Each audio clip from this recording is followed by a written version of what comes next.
انتقد. انا بقول لك ممكن انتقد بلدي، لكن لا اسمح للغريب انه ينتقدها. انا ماشي، انا المفروض كنت اروح الاستاد اتفرج. انا ماشي من عند بيتي، انا ساكن في ميدان سفنكس، ماشي من عند بيتي لغايه المكان اللي بتفرج فيه، لان الشارع كله مقفول عشان اروح اتفرج.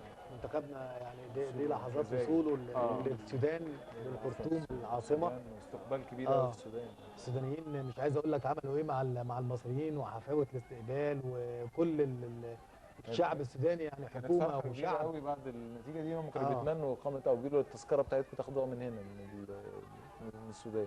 ما هو ده بدايه التفاؤل، ان احنا لما طلبنا السودان، الامور بتسير في اتجاهنا.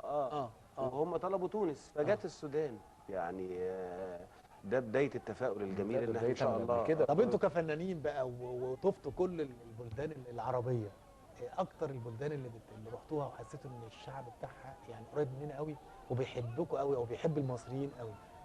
سليمان عيد. انا كتير مش يعني هنوصل كتير يعني انا لمرحلة سافرت البرتقال. مع الاستاذ عادل